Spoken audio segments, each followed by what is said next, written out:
In the mid-1960s, the first wave of fantasy series swept across TV screens, introducing viewers to quirky families, wish-granting genies with a penchant for belly-bearing, and nose-twitching witches.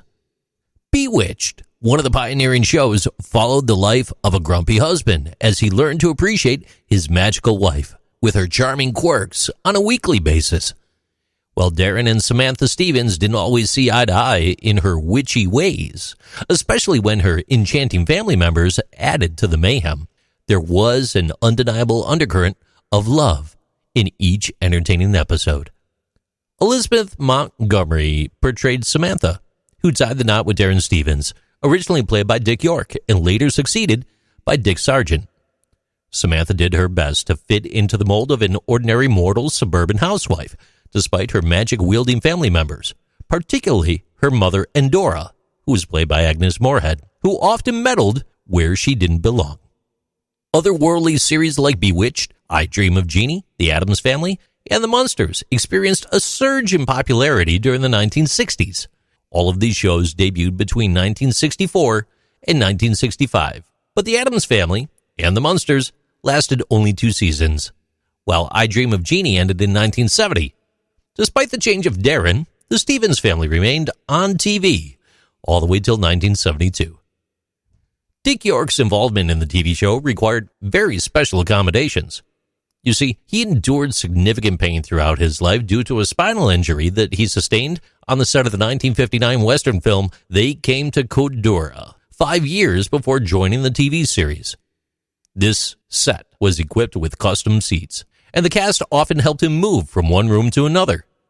He never fully recovered, but he persevered through 5 seasons of the show. Back problems resurfaced, and an opioid dependency made it impossible for him to continue working, leading to the recasting of his role.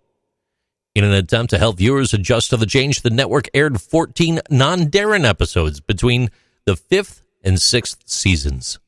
Some people suggested providing an explanation for Darren's new appearance would be helpful, but producer William Asher believed that the viewers would figure it out on their own.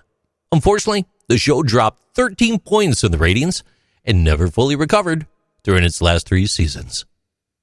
Agnes Moorehead, who had been very close to York before his departure, expressed her discontent during the cast's first table read by simply declaring, "I don't like change." Now, interestingly, the names Samantha and Endora were inspired by a biblical narrative.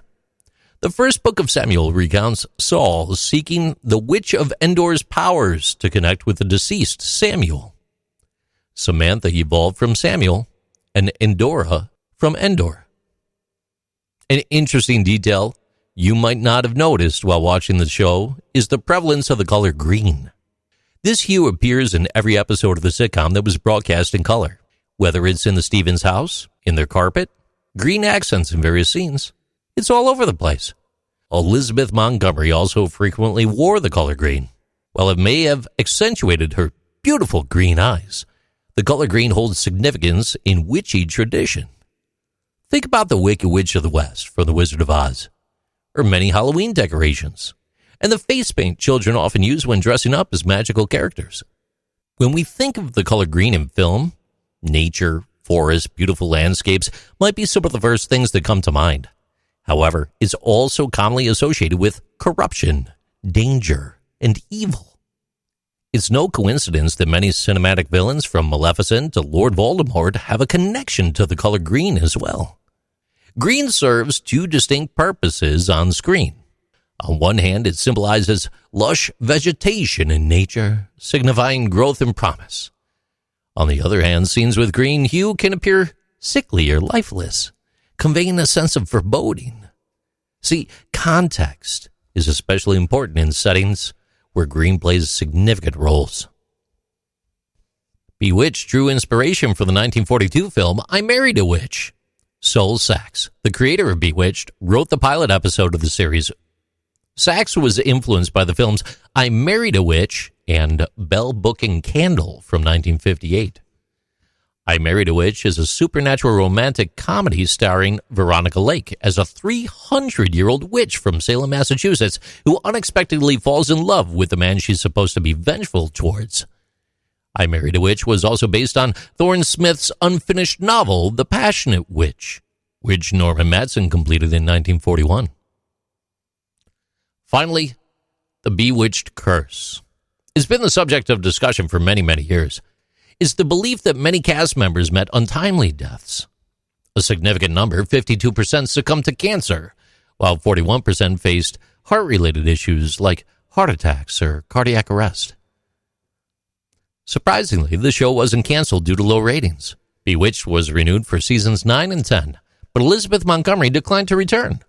Although Montgomery had achieved success in movies and TV prior to Bewitched, the show remained her most significant hit. Her third husband, producer William Asher, played a crucial role in her casting. Asher and Montgomery decided to collaborate on a show, leading to Montgomery's portrayal of Samantha Stevens. During the show's run, Montgomery, she had an affair with Richard Michaels, who later joined as a director. This contributed to the downfall of her marriage to Asher. Michaels' own marriage ended in 1972, the same year that Bewitched concluded. 1 year later, Montgomery and Asher ended their marriage. Asher, who had numerous affairs during their 9-year marriage, remained deeply attached to her, though. Even years after Elizabeth Montgomery's death, it was claimed that he held a torch for the Bewitched star until his own deathbed. He continued to blame himself for everything that happened to Montgomery and him. In 1995, Elizabeth Montgomery passed away at the age of 62, just 8 weeks after being diagnosed with colon cancer. Asher, he lived until 2012, reaching the age of 90. These are Interesting Things with JC.